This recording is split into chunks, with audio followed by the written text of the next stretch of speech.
Hi, it's me again with Corel Tips and Tricks. Somebody sent me this file picture and want to know how they created the circle so evenly. Well, I really looked at it and I started looking at right here at the four corners where there's no circle. So let's take a square and let's put it in the center of the page. Now I'm not going to go say proportionate with the circles to the squares, but because I'm in the center of the page, I'm holding down the control button. I'm going to make a circle. And I'm gonna, well, you know what? The easiest thing to do, let's make our circle or our square 2 inches. And then we can set our nudge factor on 2 inches. I'm gonna do it both ways just to show you. And then I'm gonna raise that up until it gets right in the center.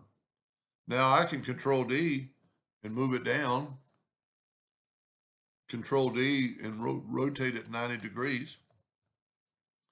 And I have that shape. Now my circles might not be as big, but that's what we need, I'm pretty sure. The other way I was going to do it, because this video won't take very long, we have that circle, Control G, alternate C, and rotate it 90 degrees, and then Control D, Control D. You're just rotating it around. I think my circle needs to be a little bit bigger, so I'm going to make them a little bit bigger. Holding down the Shift key and pulling it out so it'll grow with inside. Control D, alternate C, rotate it 90 degrees. Control D, Control D. Smart fillet. Look at that. Now, we made it 2 inches. So let's set our nudge factor on 2 inches. Control D, and look at that. Control D and move it down. I think that's all that's to it. Now, I don't know if they need that exact color, but we could go ahead and weld this together so it's all one piece. And let's try to grab that color. I can't imagine they want the background color, but let's grab you could do it with the Smart Fill, but since we already got a color, we're going to use the color eyedropper. Look at that. Let's go ahead and do the background just so we'll see if it's, you know what, let's reduce this in size, kind of get them side by side.